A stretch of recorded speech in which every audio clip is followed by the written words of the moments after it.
l'enjeu d'Ecoder, et c'est ce qui fait de nous un acteur un peu unique, c'est de faire en sorte que l'essentiel du matériel de ce qu'on collecte repasse à la réutilisation. Nous, on est un acteur du reconditionnement, de la réparation. Donc on remet l'essentiel du matériel qu'on collecte pour qu'il puisse être réutilisé sous garantie. Et puis, c'est un sujet qui est très important pour nous. On le fait avec 80% de personnes qui sont accueillies, soit en situation de handicap psychique, soit en situation d'insertion. Donc c'est une association qui a une vocation écologique et une vocation sociale très forte. Et les deux sont à peu près indissociables. Voilà ce que c'est Ecoder. On est sur 4 sites en France et on est 150 personnes à peu près.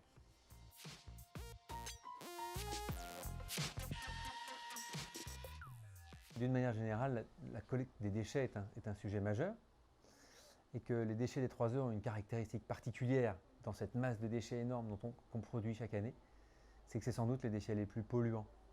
On trouve à l'intérieur de D3E des métaux rares, donc des métaux très polluants, du mercure, etc. La deuxième chose, c'est qu'accessoirement, ce sont aussi des déchets dont le volume, la quantité, va en s'accroissant de manière très importante d'année en année.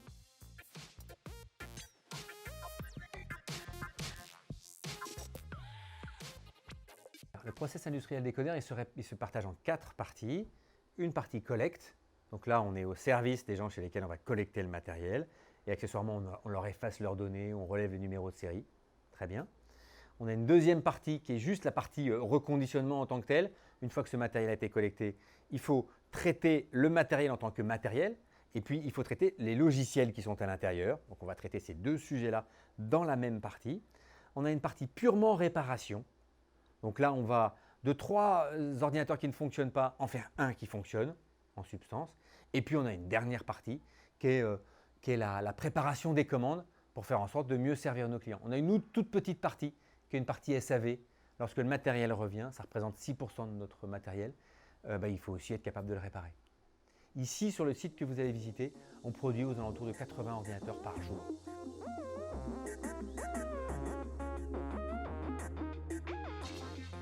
Alors, si on doit aller un tout petit peu de regarder nos clients, donc on a 2 grandes familles de clients.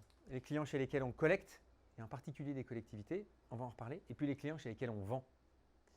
Alors, chez les clients chez lesquels on vend, ils sont de 3 natures. Des clients particuliers qui achètent soit par notre site internet, soit par les places de marché par lesquelles on passe. Voilà, on passe par Back Market, bien sûr, qui est une place de marché bien connue, mais aussi par Emmaüs Connect, qui est une place de marché associative par laquelle on redistribue une partie de notre matériel. Et puis, comme je vous l'ai dit, par notre site internet. Première typologie de revente. Et puis ensuite, on a une petite équipe de commerciaux qui va revendre notre matériel auprès d'associations, de centres de formation, d'écoles, d'universités, d'entreprises. Voilà, tous ces groupes sociaux qui ont besoin de matériel et qu'on en a besoin de plus en plus. Donc, on est sur un marché qui est en progression. Et donc là, voilà, on a aussi cette petite équipe de commerciaux qui vont vendre comme ça. Et puis enfin, on redistribue du matériel informatique. Et là aussi, à travers les différentes collectivités, on revend ce matériel ou on le redistribue à travers des partenariats qu'on crée avec des conseils départementaux, des conseils régionaux, des préfectures, etc., etc., etc. C'est très vaste. Et on a aussi des clients sur la partie collecte. Et là aussi, on a des accords de partenariat avec différentes collectivités locales. On travaille en particulier avec le conseil départemental du 92. On travaille avec voilà, et on cherche à nouer autant de relations possibles avec toutes ces structures. Voilà.